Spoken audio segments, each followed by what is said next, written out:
میں نے قرآن مجید کے پہلے پارے میں سے ایک آیہ کریمہ کا کچھ حصہ تلاوت کیا ہے۔ اللہ کریم نے ارشاد فرمایا کہ فَكُلَّمَا جَاءَكُمْ رَسُولٌ بِمَا لَا تَهْوَىٰ، فرمایا تو کیا جب تمہارے پاس کوئی رسول وہ چیز لے کے آ جاتے ہیں جو تمہارے نفس کی خواہش نہیں، پیغمبر ایسی چیز تمہارے پاس لے آئے جن کو تمہاری خواہش، تمہارا نفس قبول نہیں کرتا، لا تہویٰ انفسکم مستکبرتم، جن کو تمہارا نفس قبول نہیں کرتا تو پھر تم تکبر کرتے ہو، تمہارے نفس پر وہ چیز گراں گزرتی ہے، تمہاری خواہش کے وہ چیز خلاف ہوتی ہے، تمہاری مرضی کے مخالف ہوتی ہے، پھر وہ تم اس سے تکبر کرتے ہو۔ فَفَرِيقًا كَذَّبْتُمْ، تو ایک گروہ ان میں سے انبیاء کو جھٹلاتا ہے، معاذ اللہ، ایک گروہ کیا کرتا ہے؟ نبیوں کو جھٹلاتا ہے، نبیوں کو، اور دوسرا اس سے بھی آگے بڑھ جاتا ہے، وَفَرِيقًا تَقْتُلُونَ، اور ایک گروہ ان کو شہید کر دیتا ہے۔ انبیاء کرام علیہم السلام کی جو تعلیمات ہوتی ہیں وہ کامل، اکمل اور مکمل ہوتی ہیں۔ انبیاء کرام علیہم السلام معصوم ہوتے ہیں۔ نبیوں میں معاذ اللہ نہ ظاہری طور پر کوئی نقص ہوتا ہے، نہ باطنی طور پر نقص ہوتا ہے۔ اللہ تعالیٰ انبیاء کرام علیہم السلام کو بڑے قبیلوں میں پیدا فرماتا ہے، ان قبیلوں میں جو اس دور کے اندر لوگوں میں بڑی قدر کی نگاہ سے دیکھے جاتے ہیں، ان میں نبی آتے ہیں۔ انبیاء کرام کو اللہ تعالیٰ حسن و جمال دیتا ہے، قد و قامت دیتا ہے، ان کو اللہ تعالیٰ پر وجی چہرے دیتا ہے، کامل تعلیمات دیتا ہے۔ اور سب سے بڑی بات یہ ہے کہ انبیاء معصوم ہوتے ہیں، ان کے اندر کوئی نفسانی خواہش ہی نہیں ہوتی، نبی کوئی خطا کرتے ہی نہیں۔ کامل، مکمل، اکمل تعلیم نبی لے کے آتے ہیں، لیکن اللہ کا قرآن کہتا ہے کہ جب وہ چیزیں تمہاری نفس کی خواہش کے خلاف ہوتی ہیں، چیزیں بالکل مکمل ہیں، کامل ہیں، اکمل ہیں، نبی معصوم ہیں۔ عام آدمی اگر کوئی بات کرتا ہے تو اس کی بات میں نقص رہ جاتا ہے، کمزوری رہ جاتی ہے، کسی دانشور سے، کسی شاعر سے، کسی ادیب سے، کسی آپ جس نے اپنی دانش بینش کے حساب سے کوئی بات کی ہے، آپ اگر اس سے کوئی تربیت لیتے ہیں تو اس کی بات میں کمزوری رہ جائے گی، عام آدمی ہے۔ انبیاء کرام علیہم السلام کی تعلیمات جو ہوتی ہیں وہ ذاتی نہیں ہوتی، وہ وحی الہی کے ساتھ ہوتی ہیں، ان میں کمزوری کوئی نہیں ہوتی، نقص کوئی نہیں ہوتا۔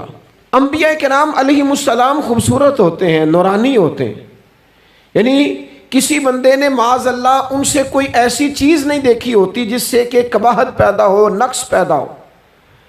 انسان دور ہٹے، انہیں اللہ تعالیٰ ظاہری، باطنی، معنوی حسن دے کے دنیا میں بھیجتا ہے، کیوں نہیں لوگ مانتے؟ 950 سال حضرت نوح علیہ السلام نے تبلیغ فرمائی، اور میرے بھائی 1.5 دن میں بندہ تھک جاتا ہے، اکتا جاتا ہے، ہف جاتا ہے، عام آدمی کی بات کر رہا ہوں۔ 950 سال تبلیغ کی، اور تبلیغ کرنے والا بندہ کامل ہے، مکمل ہے، اکمل ہے، دردمند ہے، سونا ہے، نہیں مان رہے لوگ، کیوں؟ قرآن کہتا ہے اس کی وجہ یہ ہے کہ چیزیں وہ ہیں جو ان کے نفس کی خواہش کے خلاف ہیں، جو یہ ان کے نفس کی اور باطنی جو خواہشات ہیں ان کے مخالف ہیں، نہیں مانتے۔ حضرت موسیٰ کلیم علیہ السلام بنی اسرائیل کو نجات دینے کے لیے آئے تھے، راحت دینے کے لیے تشریف لائے تھے، لیکن آپ ان کے مطالبات دیکھیں کس قدر تکلیف دی۔ کبھی کہتے تھے نہیں مانتے جب تک اللہ کو اعلانیہ نہ دیکھ لیں، کبھی وہ کوئی مطالبہ لے کے آ جاتے، کبھی وہ پانی کا مطالبہ کرتے اور کہتے 12 چشمے الگ الگ چاہیے، کبھی وہ من و سلوہ کا مطالبہ کرتے، کبھی کہتے من و سلوہ تو آتا ہے پر ایک جیسا کھانا ہے، ہمیں تو الگ الگ چاہیے، وہ اجناس چاہیے جو زمین سے اگنی ہے۔ حضرت موسیٰ خوبصورت تھے، نورانی تھے، پروجی تھے، اور کمال یہ ہے کہ رب کے اتنے پیارے ہیں جن سے رب کلام فرماتا ہے، لیکن قوم ہے کہ تسلیم کرنے کو تیار نہیں، ماننے کو تیار نہیں۔ فقط اتنی بات ہے کہ وہ تعلیمات وہ ہیں جو ان کے نفس کی خواہش کے خلاف ہیں، اور ذرا سا انہیں موقع ملا، حضرت موسیٰ علیہ السلام 40 دنوں کے لیے کوہ طور پہ تشریف لے گئے تو پیچھے سے ایک بچڑے کی پوجا شروع کر دی۔ جناب کلیم واپس آئے تو پھر طرح طرح کی ہیلے بازیاں، حضرت یوسف علیہ السلام کا تو حسن مشہور ہے نا ساری دنیا میں، دنیا جانتی ہے نا کتنے سونے تھے، تو کیا اتنا خوبصورت آدمی بھی کنویں میں ڈال دیا جاتا ہے؟ کیا اتنا حسین آدمی بھی بازار میں بیچ دیا جاتا ہے؟ کیا اس قدر شخص جو ظاہری باطنی طور پر نورانی ہو، اس شخص پر بھی الزامات دھر کے جیل میں ڈال دیا جاتا ہے؟ مخلوق تو فنکار ہے اس درجہ کے پل بھر میں سنگے در کعبہ سے بھی اصنام تراشے، اور تم کون ہو کیا چیز ہے داغے کبابی، لوگوں نے تو مریم پہ بھی الزام تراشے، حضرت مریم سلام اللہ علیہ پر بھی، اور جناب عیسیٰ جن کو اللہ نے کھلے معجزات دیے، کوئی ضرورت تھی کسی اور چیز کی؟ جو بچہ پنگوڑے میں ہی کہہ رہا ہے انی عبداللہ، میں اللہ کا بندہ ہوں، کھلے معجزات اور وہ بھی پنگوڑے میں۔ لیکن قرآن کہتا ہے تعلیمات وہ تھیں کہ جو ان کی نفس کی خواہش کے خلاف تھی، لہذا نفس کی خواہش، وہ جو ایک جگہ پہ قرآن مجید نے کہا نا کچھ لوگوں نے نفس کی خواہش کو خدا بنا لیا، وہ چونکہ خواہشات نفسانیہ کے خلاف تھیں، نتیجہ اس کا یہ نکلا کہ ان لوگوں نے پیغمبروں، رسولوں، انبیاء، اللہ کے محبوب بندوں کو جھٹلا دیا، یہاں تک کہ قتل کر دیا۔ حضرت زکریہ علیہ السلام جیسے لوگوں پر آرے چلا دی، شہادتیں ہو گئی انبیاء کی۔ وجہ کیا تھی؟ نفس کی خواہش کے خلاف تعلیمات تھی انبیاء کی، نہیں تسلیم کیا۔ نبی اکرم نور مجسم شفیع معظم صلی اللہ تعالی علیہ وسلم کے نہ سارے معجزات ان لوگوں نے اپنی آنکھوں سے دیکھے تھے، اور ایک دوسرے کے سامنے بیٹھ کے حضور کی تعریفیں کرتے تھے کہ میرا بھتیجا ہے، اس نے کبھی جھوٹ بولا ہو، ہے کبھی امانت میں خیانت کی ہو، ہے کبھی اس کے اندر کوئی نقص دیکھا ہو۔ وہ تعریفیں، وہ خوبصورتیاں، وہ رعنائیاں۔ لیکن جب حضور نے اعلان نبوت کیا نا، اب وہ جو خواہشات نفسانیہ تھی نا، وہ جو باطن کے اندر خواہشات مچلتی تھی، میں سردار ہوں، میرے ڈھیر سارے غلام ہونے چاہیے، میں کسی کو اپنا داماد قبول نہیں کرتا لہذا بیٹی کو زندہ دفن کروں گا، میں یہ کیسے قبول کر لوں کہ غریب آدمی میرے برابر میں آ کے بیٹھ جائے، برادری کی اونچ نیچ کیسے چھوڑ دوں۔ کل تک کہہ رہے تھے آپ صادق ہیں، آپ امین ہیں، آپ حسین ہیں، آپ باوقار ہیں، ہر چیز بیان کر رہے تھے، اور جیسے ہی کہا حضور نے کہ میں اللہ کا رسول بن کے آیا ہوں، جب ماننے کی باری آتی ہے نا، ماننے کی، حضور علیہ السلام پہاڑی پر تشریف فرما ہے، اور کریم محبوب علیہ السلام نے اونچی پہاڑی تھی، اس طرح کوئی آدمی یہاں دیوار پہ اوپر کھڑا ہو جاتا ہے تو آپ تو اس طرف نہیں دیکھ رہے، وہ ادھر بھی دیکھ رہا ہے، ادھر بھی دیکھ رہا ہے۔ اونچی پہاڑی پر حضور کھڑے ہو گئے اور کھڑے ہو کے فرمایا اگر میں تم سے کہوں کہ پہاڑی کے اس پار دشمن ہے اور وہ تیاری کر کے آ چکا ہے، تم پر حملہ آور ہو جائے گا، کیا میری بات مان لو گے؟ دیکھا نہیں تم نے، میں کہہ رہا ہوں دشمن ہے، تسلیم کرو گے؟ سارے مکے کے لوگ جمع تھے، کہنے لگے کیوں نہیں مانیں گے، آپ صادق بھی ہیں اور امین بھی ہیں، آپ کی زبان سے کبھی جھوٹ نکلا ہی نہیں۔ یہ خاص پیغام حسین کانفرنس میں عرض کرنا ہے آپ کو، بھئی میں اگر کہوں کہ اس طرف دشمن آ گیا ہے، تم نے نہیں دیکھا، میری زبان پر اعتبار کرتے ہو؟ یا رسول اللہ آپ صادق اور امین ہیں، آپ نے کبھی جھوٹ بولا نہیں، خیانت کی نہیں، 100% یقین ہے، مان لیں گے؟ یہ بات ماننے کو تیار ہیں، یہ بات تسلیم کرنے کو تیار ہیں کہ آپ صادق اور امین ہیں، تو حضور نے فرمایا جس زبان سے تم یہ ماننے کو تیار ہو نا کہ اس طرف دشمن کھڑا ہے حملہ کر دے گا، اس زبان سے یہ بھی مان جاؤ کہ میں اللہ کا سچا رسول بن کے آیا ہوں۔ آپ میری بات کو سمجھیں، تھوڑی دیر پہلے بیک وقت کہہ رہے ہیں بالکل آپ جو کہتے ہیں حق اور سچ ہے، اور اب جب کہا میں رسول ہوں مان جاؤ، تو معاذ اللہ تعالیٰ ابو لہب کہنے لگا آپ کے ہاتھ ٹوٹ جائیں، آپ نے ہمیں اس کام کے لیے بلایا تھا، طرح طرح کی بولیاں بولنے لگے۔ جب مفادات پر چوٹ لگتی ہے، جب خواہشات نفس کو چھوڑنا پڑتا ہے، جب ذرا اپنی طبیعت پر کچھ چیزیں بوجھ بنتی ہیں، میرے اصحاب قبلہ عالم فرمایا کرتے تھے ہمارے دشمن جب ہم پر تنقید کرتے ہیں تو کئی باتیں غلط بھی کرتے ہیں لیکن کچھ باتیں ٹھیک بھی ہوتی ہیں، بجائے اس کے کہ ہم اسی وقت اٹھ کے قبول کریں، تسلیم کریں کہ جناب یہ بات جو آپ نے کیا یہ بالکل ٹھیک ہے، میں کھلے دل سے اس کو قبول کرتا ہوں. اتنی جرت کون کرے؟ اتنی ہمت کا مظاہرہ کون کرے؟ وہ چیزیں جو ہمارے نفس کی خواہش کے خلاف ہوتی ہیں ہم قبول کرنے کو تیار ہی نہیں ہوتے.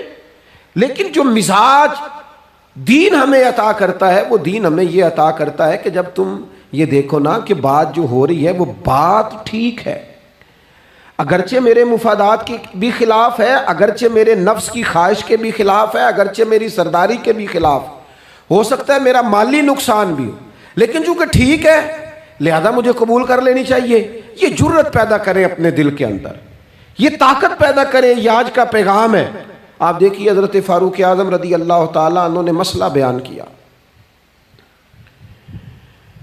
تو جناب فاروق اعظم رضی اللہ تعالیٰ عنہ نے اس مسئلے میں عورتوں کے مہر کے متعلقہ، جو حق مہر ہوتا ہے خاتون کا، اس کے متعلقہ جناب عمر نے کوئی مسئلہ بیان کیا. تو آپ جمعہ پڑھا کے باہر نکلے تو ایک خاتون کھڑی تھی دروازے پر، کہنے لگی امیر المومنین حد ہو گئی ہے، آپ عورتوں کو مہر لینے پر پابندی لگا رہے ہیں، اتنا لینا اتنا نہ لینا، اور اللہ رسول نے کھلی اجازت دی ہے جتنا مرضی لے لیں.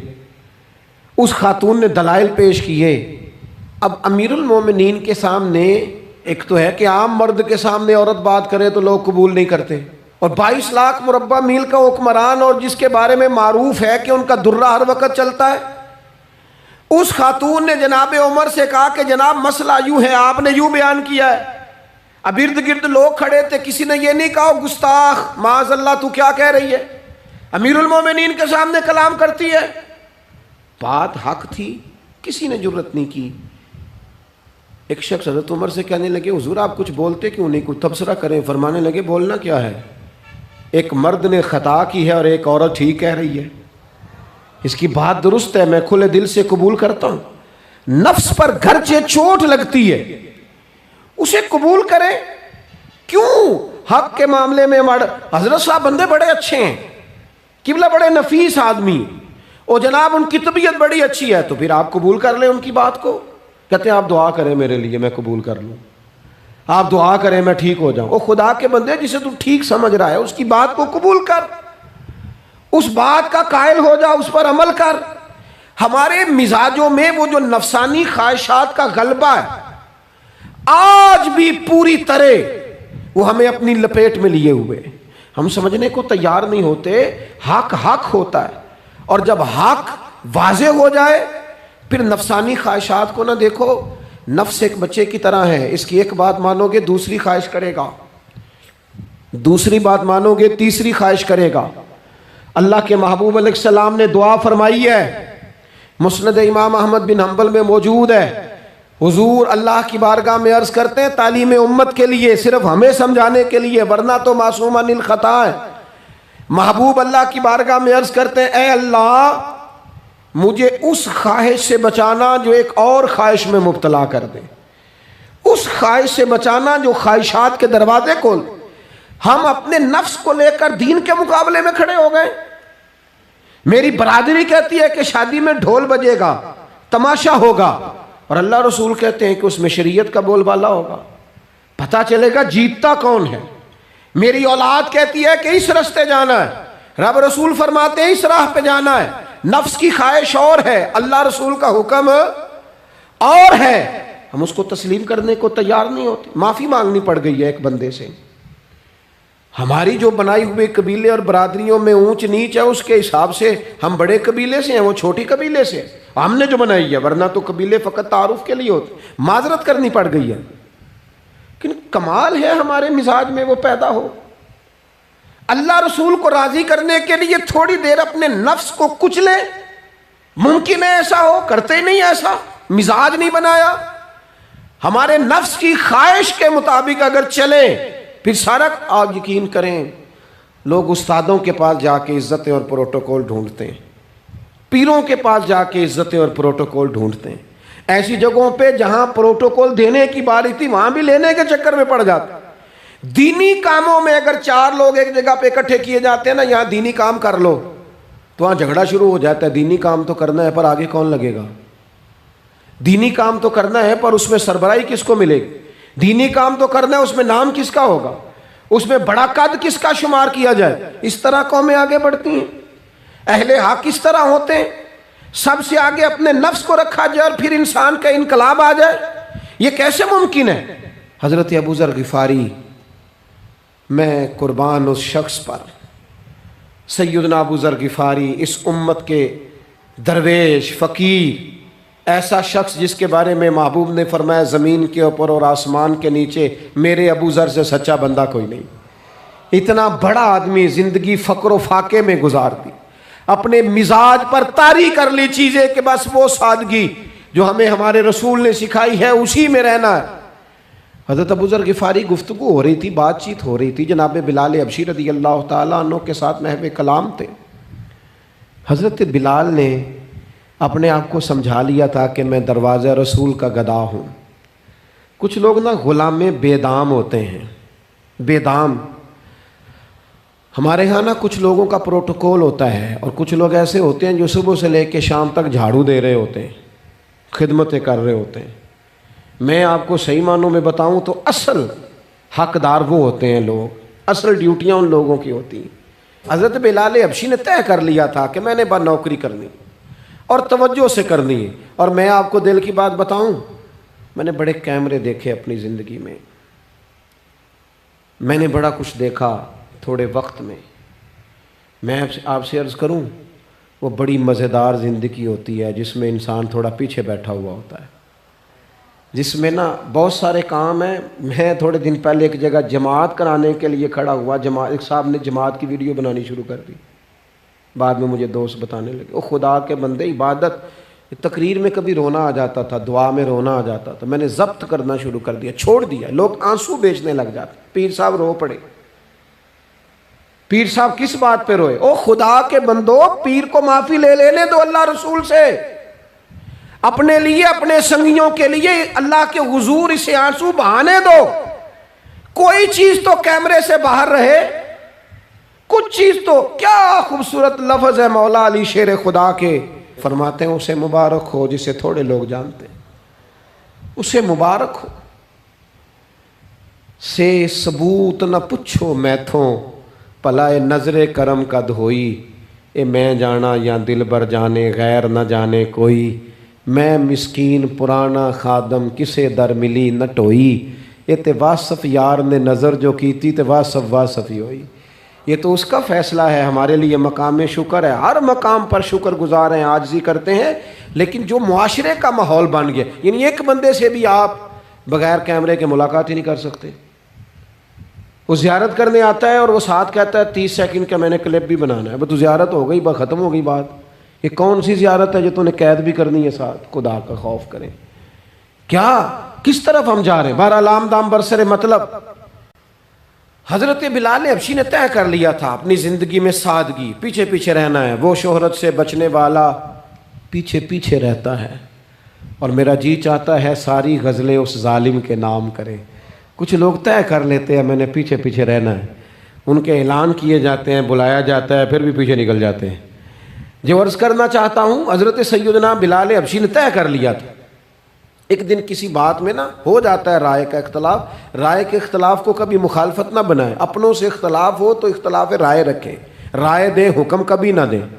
ہمارے یہاں لوگ حکم دیتے ہیں، رائے نہیں دیتے، بعد میں ادھر ادھر بیٹھ کے شکوے کرتے ہیں، دسو جی میری منی نہیں، وہ بھی تیرے سے مشورہ لیا تھا، قبول بھی ہو سکتا ہے، رد بھی ہو سکتا ہے، ختم ہو گئی بات۔ کسی بات میں جناب ابو ذر غفاری کا اور حضرت بلال حبشی کا رائے کا اختلاف ہو گیا۔ اب حضرت بلال حبشی غلام ہے، جناب ابو ذر بڑے قبیلے سے، تو جناب ابو ذر غفاری نے بات کرتے کرتے حضرت بلال کو کہہ دیا، او ابشن کے بیٹے، تھے بھی وہ ابشن کے بیٹے، لیکن حضرت بلال کے دل کو تکلیف ہوئی۔ بعض لوگ کہتے ہیں میں نے سچ ہی بولا ہے، سچ اپنے بارے میں بولنا، تو دوسروں کے بارے میں سچ بولتا ہے، اپنے بارے میں بول، صرف تو دوسروں کے لیے بولے۔ او جی میں نے سچ ہی تو بولا تھا، سچ بولنے کی بھی حکمت ہے، سچ بولنے کی سب سے بڑا سچ کسی کو اللہ کی طرف بلانا ہے، اور میرا رب فرماتا ہے ادعو الی سبیل ربک بالحکمہ، کسی کو اللہ کی طرف بھی بلاؤ تو دانائی کے ساتھ بلاؤ، حکمت کے ساتھ۔ سب سے بڑا سچ بھی بولو تو دانائی کے ساتھ بولو، تو نے سچ بولا ہے اور تو نے لوگوں کا کلیجہ چیر کے رکھ دیا ہے. یہ کیا انداز ہوا تیرا سچ بولنے کا؟ یہ کیا طریقہ ہوا؟ حضرت سیدنا بلال حبشی رضی اللہ تعالیٰ عنہ کو جناب ابو ذر غفاری نے کہا حبشن کے بیٹے بات سچی تھی. حضرت بلال کو تکلیف ہوئی, کونے میں بیٹھ کے روئے, اور غلام روئے اور آقا کو خبر نہ ہو. تڑپے جو ہم یہاں تو مدینے خبر گئی. حضور علیہ الصلوۃ والسلام پتہ چلا, محبوب نے منبر سجایا. حضور کی عادت تھی نامینیٹ کر کے اصلاح نہیں کرتے تھے, بائی نیم نہیں, نامزد کر کے نہیں, اوورال بات کر دیتے, سمجھنے والے سمجھ جاتے. حضور فرمانے لگے لوگوں کو کیا ہو گیا ہے, میں نے تو جاہلیت کی ساری باتیں پاؤں تلے رون دی تھی, ابھی بھی کہتے ہیں بلال کو حبشن کا بیٹا. حضرت ابو ذر غفاری کہتے ہیں باقی تو کوئی نہ سمجھے تو میں سمجھ گیا. بڑا مشکل ہوتا ہے مجمعوں میں اٹھ کے معافی مانگنا. ہمارے ہاں بعض لوگ معافی بھی اس طرح مانگتے ہیں کہ یوں لگتا ہے گن بھی ساتھ پکڑی ہوئی ہے, معافی دو ورنہ گولی مار دوں گا. معافی مانگنے کا بھی طریقہ سلیقہ نہیں آتا. اور دنیا میں کچھ ایسے نفس پرست ہیں, ان کو استادوں سے معافی مانگنے پڑی تو نہیں مانگ سکتے.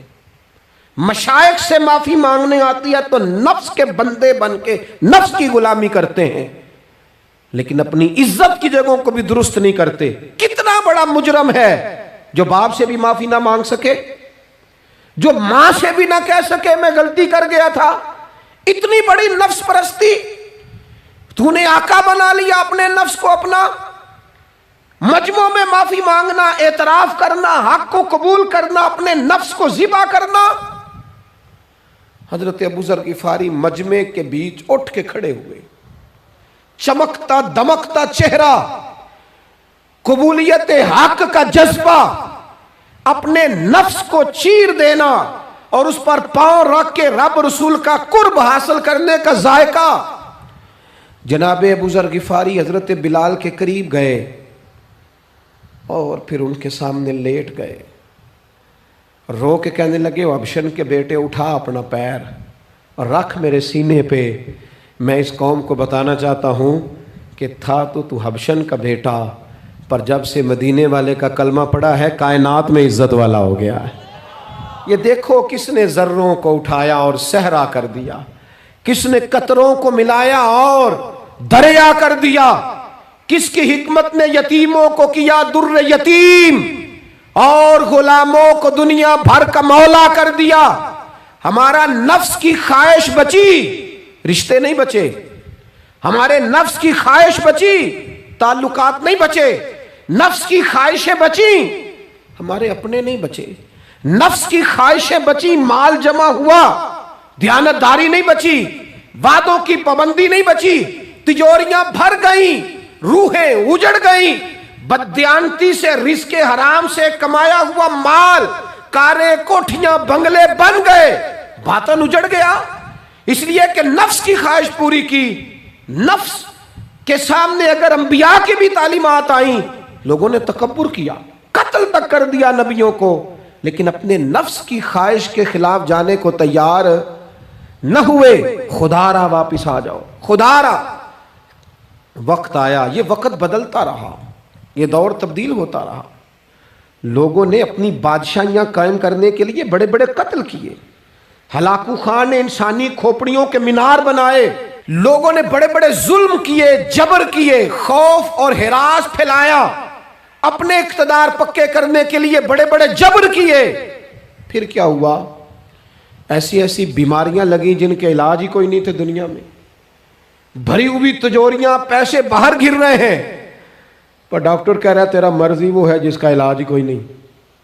اللہ تبارک و تعالیٰ کے قانون سے جب لوگ ٹکراتے ہیں پھر پاش پاش ہو جاتے ہیں.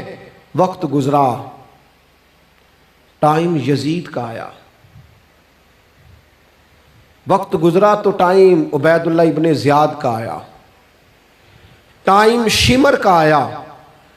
1450 سال گزرنے کے بعد اس ہزاروں کے مجمع میں سے ایک ایک بچے کو حدیث یاد ہے کہ حسن اور حسین جنتی جوانوں کے سردار ہیں. بتاؤ یزید کو نہیں آتی تھی؟ شمر کو نہیں پتا تھا؟ کلمہ تو پڑھتے تھے نا. یہ عبید اللہ ابن زیاد کو نہیں پتا تھا؟ نبی پاک علیہ السلام کے کندھوں پر حسنین رہے.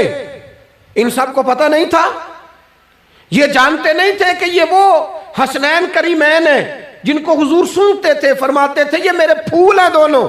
کیا بات رضا اس چمنستان کرم کی، زہرا ہے کلی جس میں حسن اور حسین پھول۔ آج 1450 سال گزرنے کے بعد امت کو حدیث آتی ہے کہ نبی پاک علیہ السلام نے فرمایا جس نے حسن اور حسین سے پیار کیا اس نے مجھ سے پیار کیا، جس نے ان سے بغض رکھا اس نے مجھ سے بغض رکھا۔ کلمہ پڑھتے تھے، مسلمان کہلاتے تھے۔ 10 محرم کو جمعے کا دن تھا، امام حسین امامہ باندھ کے گھوڑے پر بیٹھ کر خطبہ دینے لگے تو ایک شخص اندر سے بول کے کہنے لگا حسین تقریر لمبی نہ کر، ہمارا جمعہ لیٹ ہو رہا ہے۔ بلے ہو نمازیو، سامنے وہ شخصیت کھڑی ہے جس پر ابھی درود پڑھیں گے نماز میں، اللہم صلی علی محمد وعلی، ابھی درود پڑھیں گے حسین ابن علی پر، ابھی شہید کر کے ابھی درود پڑھیں گے، وہ سامنے کھڑے۔ اور امام حسین کا ایک جملہ تاریخ نے یوں لکھا ہے کہ شاید ریت کے ذرے بھی تڑپ گئے۔ امام علی مقام فرمانے لگے مجھے غور سے دیکھو، تمہیں پتہ ہے میں کون ہوں؟ تم جانتے ہو میں کون ہوں؟ نبی پاک نے فرمایا تھا یہ حسن اور حسین میرے بیٹے ہیں کیونکہ میری بیٹی کے بیٹے۔ تمہیں پتہ ہے میں کون ہوں؟ سامنے امام حسین کھڑے، فرمایا مجھے جانتے ہو؟ اور امام علی مقام فرمانے لگے میں تمہارے نبی کا نواسا ہوں، اور آج کے بعد تمہیں کسی نبی کا کوئی نواسا نہیں ملے گا، کیونکہ نبی پاک آخری نبی ہیں، اور جب حضور کے بعد کوئی نبی نہیں آئے گا تو کسی نبی کی اولاد کیسے ہوگی؟ تمہیں آج کے بعد کسی نبی کے نواسے کی زیارت نہیں ملے گی۔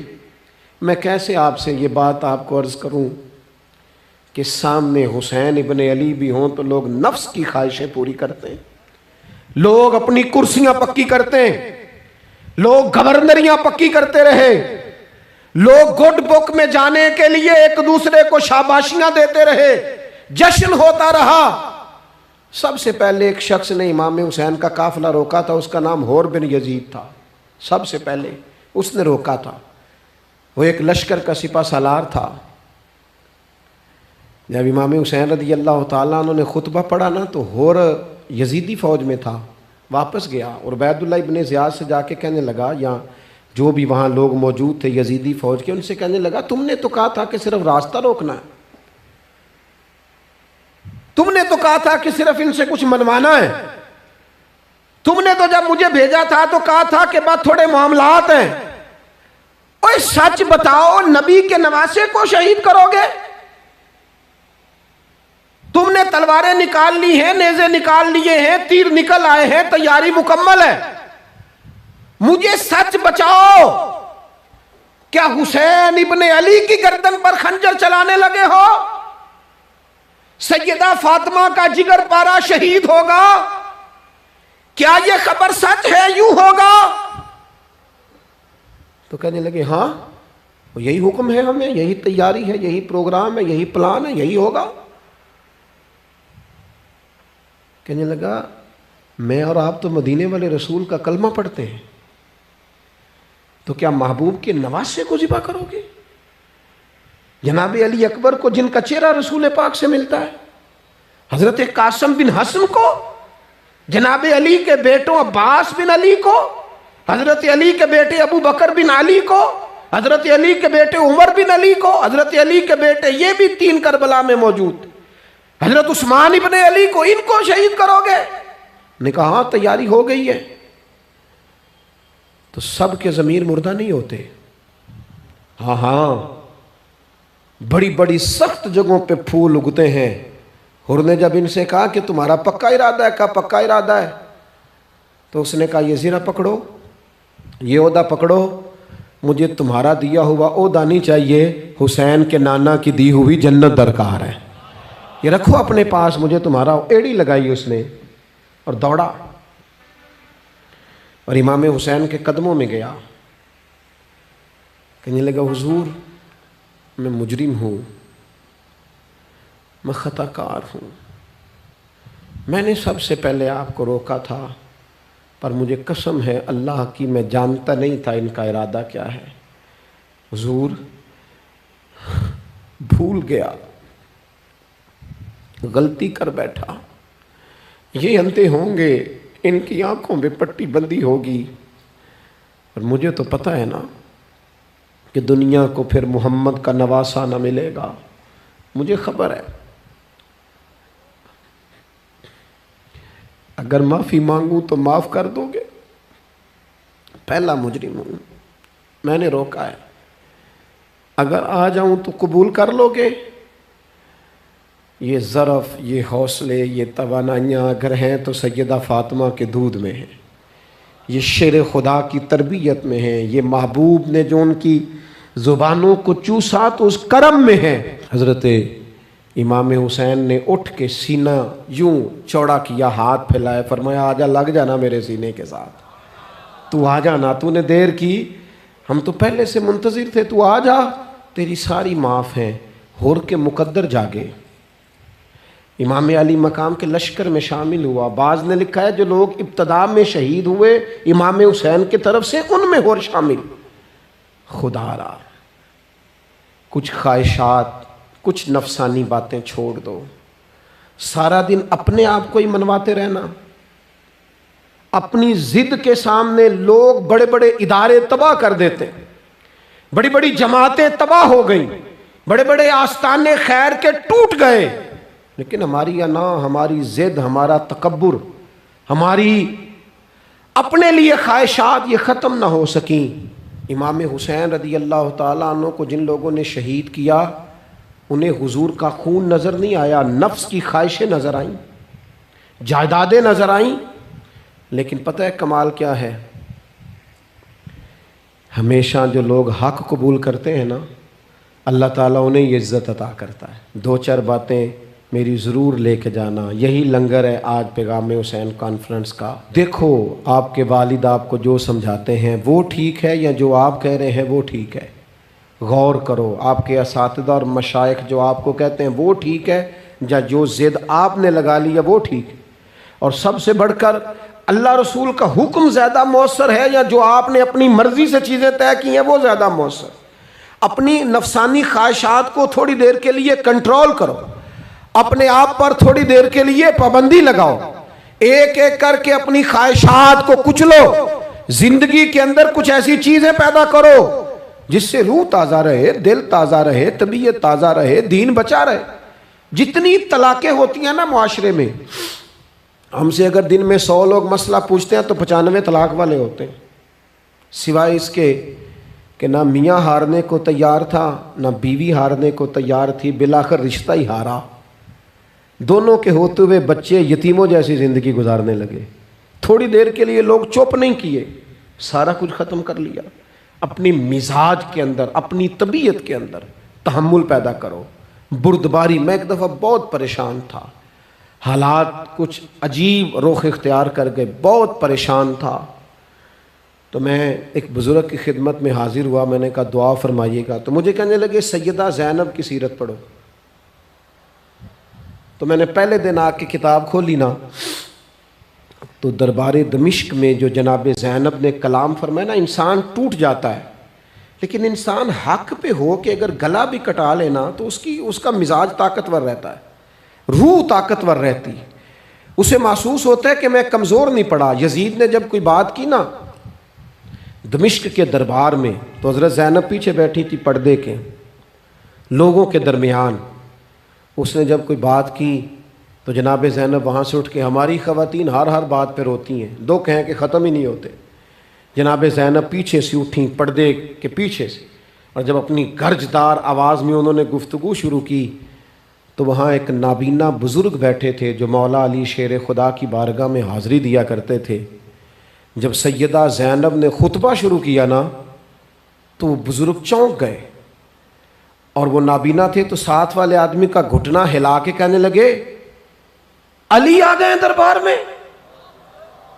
علی کی آواز ہے، علی بول رہے ہیں دربار دمشق میں، وہ زینب کا خطاب منبر پہ علی بول رہے ہوں جیسے، علی آ گئے، وہ گرج آواز میں، وہ تنتنا، وہ دبدبا، وہ وفاداری، وہ ان کی بات میں صداقت، کانپ گئی ہر چیز دربار کی۔ اور امام زین العابدین بیمار بھی تھے، مسافر بھی تھے، پریشان بھی تھے، لیکن جب یزید سے انہوں نے کہا نا مجھے خطبہ دینے دے، تو چند منٹ گفتگو کی امام زین العابدین نے، تو کہنے لگا اذان پڑھو جماعت کرائیں، اس لیے کہ ان کی باتوں میں وہ حق ہوتا ہے۔ میں دیکھتا ہوں ہماری سب کی اپنی اپنی خواہشیں ہیں، اپنے اپنے رویے ہیں، اپنا اپنا مزاج ہے۔ اگر لوگوں کو کسی جگہ بھی ملک کی ملی اور دینی پروگرام کے لیے جمع ہونے کو کہا جائے، ہم تیار نہیں۔ کیا کیا جاتا ہے ہمارے ساتھ؟ ہمارے ضمیر اس لیے خریدے جاتے ہیں کہ ہم خواہشات کے بندے ہیں۔ الگ الگ کر کے کسی کو کہا جاتا ہے تیرا کاروبار چمک جائے گا، کسی کو کہا جاتا ہے تیرا وہ نظام ٹھیک ہو جائے گا، الگ الگ کر کے لوگوں کو خرید لیا جاتا ہے۔ لیکن اگر خواہشات تھوڑی ہوں، اللہ کی رضا پر چلنے کا جذبہ زیادہ ہو، تو میرے عزیز زندگی آسان ہو جائے گی۔ میں تو امام علی مقام رضی اللہ تعالیٰ عنہ اور یزید کے معاملے میں ایک ہی بات سمجھا ہوں، سب کو پتہ تھا یہ حسین ابن علی، سب کو پتہ تھا حق ان کے ساتھ ہے، سب جانتے تھے ان سے زیادہ عظمت کسی کی نہیں، لیکن اپنے نفس کی خواہشوں پر کنٹرول نہیں کر سکے۔ پوری امت کا اس وقت مسئلہ ضروریات کا نہیں، خواہشات کا ہے۔ 2 قدم پیچھے ہٹیں خواہشوں کے لیے، 4 قدم آگے بڑھیں دین کے لیے۔ 2 قدم پیچھے ہٹیں اپنی خواہشات کو چھوڑیں، 4 قدم آگے بڑھیں ملک کے لیے، ملت کے لیے۔ 2 قدم پیچھے ہٹیں اپنی خواہشات کو چھوڑیں، 4 قدم آگے بڑھیں نظریے کے لیے اور فکر کے لیے اور امام حسین کے پیغام کے لیے۔ آج میں آپ سے گزارش کروں گا، اگر انا بچاؤ گے تو روحانیت نہیں بچے گی، اگر نام بناؤ گے تو کام نہیں ہوگا۔ فاضل بریلوی نے کہا تھا بے نشانوں کا نشان مٹتا نہیں، ہمارا تو مٹتے مٹتے بھی نام ہو ہی جائے گا۔ اپنی زندگی سے نفسانی خواہشات کو نکال دو، ورنہ یہ بڑے بڑے فضیلت معاب لوگوں کے سامنے بھی کھڑی ہو جاتی ہے، بے ادب کرتی ہے، بندے کو یہ گستاخ بناتی ہے معاذ اللہ۔ بڑی جگہ انسان زیادتیوں پہ، آج بھی کچھ لوگ کہتے ہیں فلاں آدمی اتنا نیک ہے تو پھر فلاں بندہ مخالفت کیوں کرتا ہے؟ میں نے کہا جو نبیوں کی مخالفت سے باز نہیں آئے، جو صحابہ کی مخالفت سے باز نہیں آئے، اہل بیت کی مخالفت، جو حسین ابن علی کے سامنے کھڑے ہو گئے، کوئی نیک آدمی کس کھاتے میں؟ اللہ کا قرآن کہتا ہے یجاہدون فی سبیل اللہ ولا یخافون لومۃ لائم ذالک فضل اللہ یؤتیہ من یشاء۔ کچھ لوگ اللہ کے راستے میں جہاد کرتے ہیں تو لوگ ان کی ملامت بھی کرتے ہیں، انہیں برا بھی کہتے ہیں، پر وہ کسی کی پرواہ نہیں کرتے۔ یہ ان پر اللہ کا فضل ہے، اور یہ فضل رب جسے چاہتا ہے اسے عطا کرتا ہے۔ آپ حضرات آج اس محفل سے یہ لنگر لے کے جائیے گا کہ کہیں میری روحانیت کے سامنے میری نفسانی خواہشات تو نہیں کھڑی ہو گئیں۔ تھوڑا سا 2 قدم پیچھے ہٹنا ہے ہم نے، امام علی مقام سے فیض لینا ہے، امام حسین کی عظمتوں کو سلام کرنا ہے۔ سر اٹھا کے جینا چاہتے ہو تو امام حسین کا طریقہ اپنا لو، ان کے رستوں کے مسافر بن جاؤ۔ زندگی وقار کے ساتھ گزرے گی، خودداری کے ساتھ گزرے گی، عزت نفس کے ساتھ گزرے گی۔